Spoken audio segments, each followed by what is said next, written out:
And welcome back to another weekly Cowabunga update. Oh yeah, that's us right here. We're gonna keep it nice and sweet today. So let's just get to it. What do you say? Yep. First topic is gonna be the match of the week, which, by the way, is going to be John versus Paul. Sorry.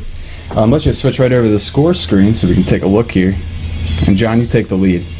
Well, it was Monday night. And I was like, I'm screwed. I got 30-something points to get over on Paul. He still has Mike Wallace left, and Drew Brees coming up big with a 37-point game. And you called it too. You posted on Facebook. You specifically spoke with Drew and confirmed what he was going to be throwing for. Plus and 14. And look John's prediction was spot on. We're looking at 413 passing yards and 4 passing touchdowns. I'm sorry. It just hurts sometimes to be this right.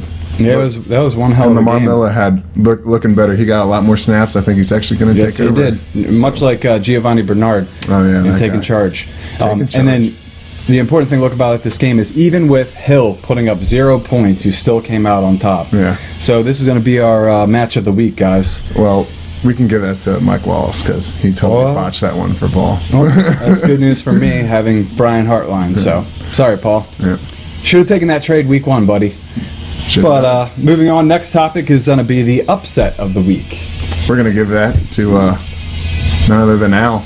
Yep. It looks like, Al and Colin are actually going to have this one. And reason being is that Colin still wasn't able to grab his first win. Yeah, I thought this was his week, dude. I thought he was going to punch it through and fucking knock it home. But taking a look at the matchup, we see one of Colin's biggest struggles here was the fact that Broyles put up 0 points. Big old donut. Yep. Let's check his bench just to confirm whether or not he had some better options. And really, because of the bye week and some of the injuries that Colin was dealing with, he really had no shot there. Right. So that's a tough upset just because. And obviously, Reggie Bush came out on fire today. Very true. Reggie Bush looked amazing. Week. And Nate Washington, out of nowhere, 25 points. Also true, yeah. He had a garbage time TD, which really helped, but, you know. Yep, looking like a warrior. I'm going to be facing Al this week, so. Good luck. And he's put up some major points this one. Yeah. But, a healthy Bush is a dangerous Al. You know what I'm saying? Yep, a healthy Bush. Moving on to our newest segment, it's going to be Dat Bench. Dat Bench. And you know who we're talking about. Yes, we do. It's going to it's going to be April taking Dat Bench. April faced Eric. Again, here's the screen. Oh, no. Yeah, the biggest thing here was the fact that April's bench blew up.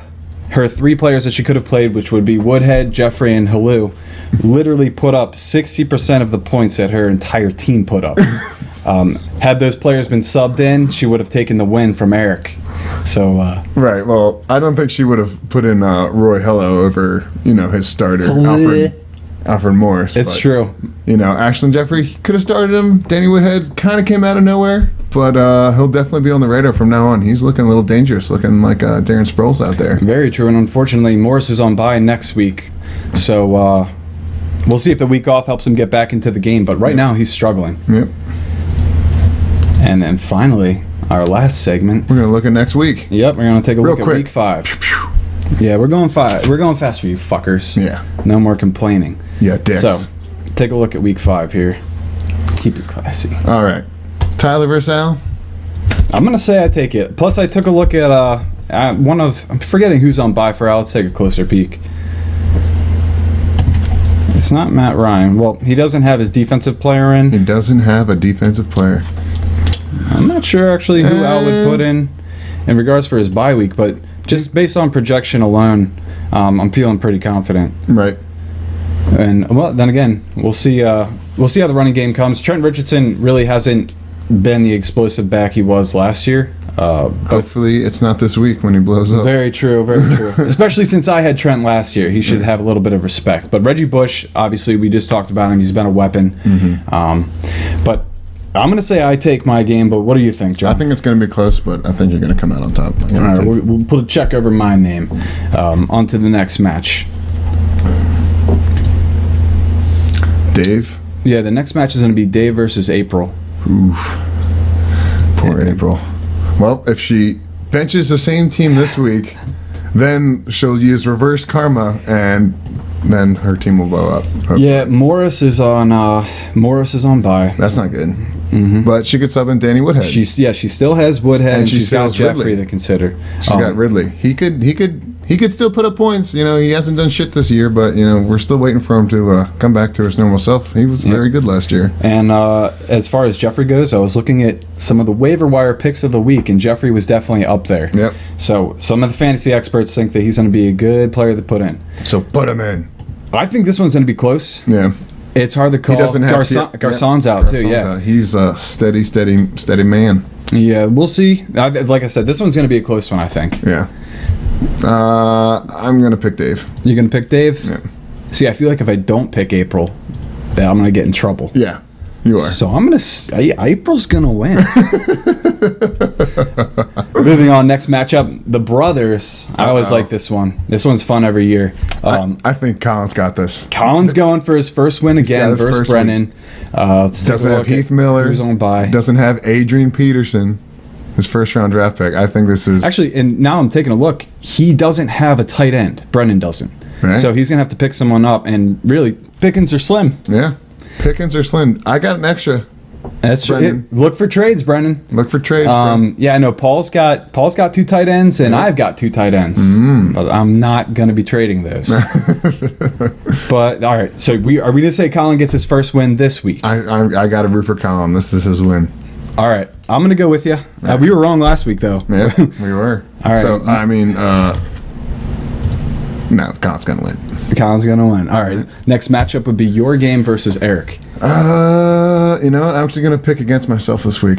I hate playing Eric. I feel He like always beats every me. time, every time I play Eric, his team does amazing. Even if it's tough.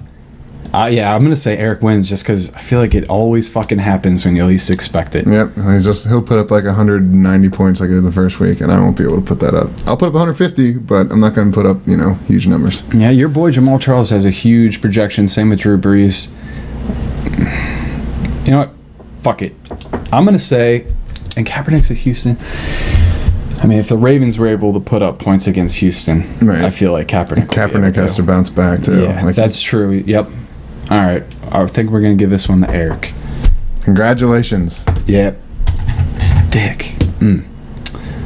Shouldn't even be here. Yeah. Just kidding, Eric. All right. Next matchup is gonna be Drew versus Paul. Another good one. Good rivalry between really great friends. Yep. The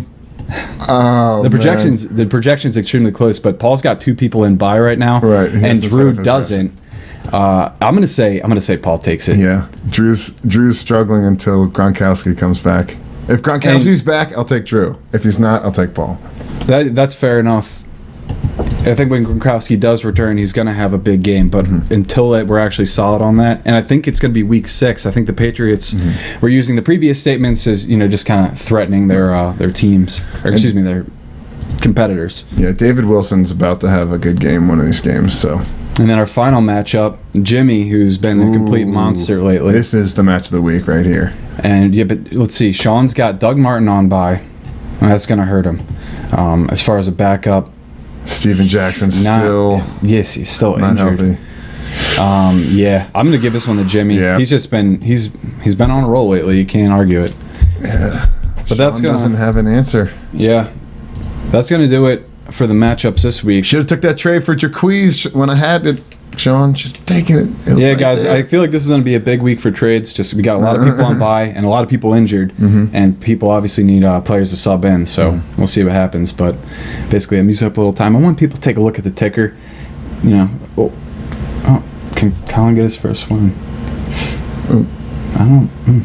I don't know, dude. It's looking rough. It's looking rough, but we're rooting for him. Yeah, we'll see. All right, so that's going to do it for this week. This is the Cowabunga update. All right, later, dudes. Peace, brothers.